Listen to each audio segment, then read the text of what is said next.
தியானம்,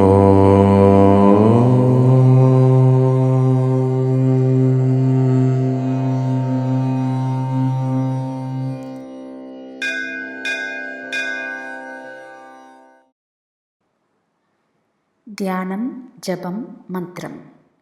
தியானமும் ஜபமும் தவத்திற்கான படிகள். திருமூலர் உபதேசிப்பது மனம் விரிந்து குவிந்தது மாதவம். மனம் அன்பினால் எல்லா ஜீவராசிகளிடமும் விரிந்து இறைவனின் பாதார விந்தங்களில் குவிந்து பணிந்து நிற்பது தவம். தியானம், ஜபம் இவை தெய்வத்தை சகுனமாக கொண்டு பின்பு நிர்குணமாக வழிபடுவதையே குறிப்பிடுகிறது. ஆத்மா அரூபம், தேகம் ரூபம், குணங்கள் அரூபம், குணங்கள் வசிக்கின்ற பொருட்கள் ரூபம்.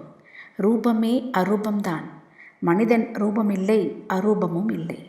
ரூபாரூபம். அவனுடைய ரூபம் ஒன்றாக இருக்க அந்த ரூபத்தில் அநேக தத்துவங்கள் விளையாடுகின்றன. உயிர் விளையாடுகிறது. பிணம் அல்ல என்கிறோம். அன்பு, மகிழ்ச்சி, கோபம் இவைகளால் அவனது ஜட ரூபம் பலவித முகமாய் மாறுகிறது. ராவணனுக்கு 10 முகங்கள் என்பர். ஆனால் மனிதனுக்கோ கணக்கில்லாத முகங்கள். அதனால்தான் மனிதனை ரூபாரூபம் என்கிறோம். அரூபமாக இருக்கும் ஆத்மாவும் உயிர் ஜடமான தேகத்துடன் கூடி இசைவதே மானுடம். தெய்வம் பூரணமாக விளங்கும். ஒன்று பிரம்மமாகிய தெய்வம் எல்லாவற்றிலும் உறைவதால் எல்லாமே பூரணஸ்வரூபம். இதையே பட்டினத்தார் கடல் நீரும் ஆறும் போல கலந்து கரை காணேனடி, உடலும் உயிரும் போல உட்கலந்து நின்றானடி என்கிறார். இறைவன் நினைவு ஒன்று இருந்துவிட்டால் வழிபடும் போது உருவமாயினும் சரி, அரூபமாயினும் சரி, இவ்விரண்டிலும் உள்ளடக்கி இருக்கும் கடவுள் ஏற்றுக்கொள்வார். மனித அறிவுக்கு ஏற்றபடி முதலில் சகுன பிரம்ம தியானமே சிறந்தது. இதுவே நாளடைவில் நிர்குண உபாசனையில் கொண்டுவிடும். ஜபம் செய்யும் முன் இறைவனது உருவம் மனதில் பதிய வேண்டும் என்பதற்காகவே தியான ஸ்லோகம் ஏற்படுத்தப்பட்டு இருக்கிறது.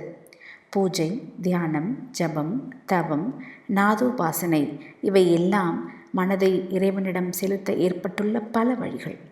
ஜப வழியை பற்றி நாம் நமக்கு ஏற்பட்ட அனுபவங்களை பகிர்ந்து கொள்வதே இக்கட்டுரையின் நோக்கம். ஜபரூபா சிவா சக்திர் தியானரூப சதாசிவக தயோர் யோகாத் பவேத் சித்திர் தானியதா கலு பார்வதி. ஜபரூபம் சக்தி, தியான ரூபம் சிவம். இந்த சிவசக்தி கூட்டுறவினால் சித்தி ஏற்படும். குருவிடம் இருந்து உபதேசம், உபதேசத்தால் மந்திரம், மந்திரத்தால் தேவதை, தேவதையால் சித்தி ஏற்படுகிறது. மந்திரம் தேவதையை பிரீத்தி செய்வது மட்டுமன்று, தேவதையின் பெயரும் அன்று, தேவதையே ஆகும் என்பதை உணர வேண்டும். ஜபம் மூலம் சாதகனுடைய சாதக சக்தி மந்திர சக்தியால் ஒன்றுபடுகிறது. அப்பொழுது தேவதா சக்தி சாதகனை கை தூக்கி விடுகிறது. கீதையில் பகவான் யஜ்ஞங்களில் நான் ஜப யஜ்ஞமாக இருக்கிறேன், யஜ்ஞானாம் ஜப யஜ்ஞோஸ்மி என்கிறார். பல சம்பிரதாயங்கள் இருப்பதால் குரு உபதேசிக்கும் மந்திரத்தையே சிஷ்யன் பின்பற்ற வேண்டும். எந்த மந்திரத்தையும் குருவிடம் உபதேசம் பெற்ற பின்னரே ஜபம் செய்ய வேண்டும். ஜபம் 3 வகைப்படும். மானசீகம், உபாம்சு, வைகரி. மானசீகம் என்பது அஜபா, உதடு அசையக்கூடாது. உபாம்சுவில் உதடு மட்டும் அசையும். வைகரியில் உச்சரிப்பு கேட்கும். பொதுவாக இதில் மானசீகமே சிறந்தது. மனது ஒருமைப்படாத பொழுது உபாம்சு அல்லது வைகரி ஏற்றது. வெளிப்படையாக சொல்லி ஜபம் செய்வது வாசிகம் என்றும், நாவும் உதடும் அசைந்து முணுமுணுப்பது உபாம்சு என்றும், மனதில் தியானிப்பது மானசம் அஜபா என்றும் கூறுவர். நாவிலிருந்து ஓசையை கிளப்பினால் மட்டும் போதாது, தெளிவான சொல்லாக அவ்வோசை இருக்க வேண்டும். அக்ஷரங்களை உச்சரிக்க நாப்பழக்கம் மிக மிக அவசியம். அர்த்தம் தெரியாமல் சொன்னாலும் திருத்தம் ஏற்படுகிறது. இருப்பினும் மந்திரங்களின் பொருள் தெரிந்து ஓதுவதே ஜபம். ஆத்ம சாதனங்களுள் மிகச்சிறந்தது நாம ஜபம்.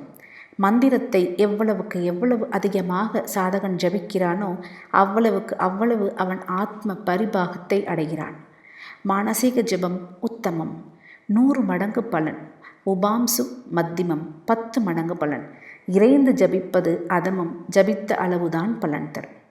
மானசீக ஜபம் அளவற்ற பலனை கொடுக்கும். அதற்கு நியமம் எதுவும் இல்லை. தவிர்க்க முடியாத காலங்களில் நடந்து கொண்டு, உட்கார்ந்து கொண்டு, படுத்துக்கொண்டு எப்படி இருந்தாலும் மானசீக ஜபம் செய்யலாம். எந்த இடத்தில் இருந்தாலும், குளிக்காமல் இருந்தாலும் மானசீக ஜபம் செய்வதில் தோஷமில்லை என்று பரமானந்த தந்திரம் கூறுகிறது. ஆனால் ஆத்ம சுத்தி அவசியம் என்பதை உணரவும்.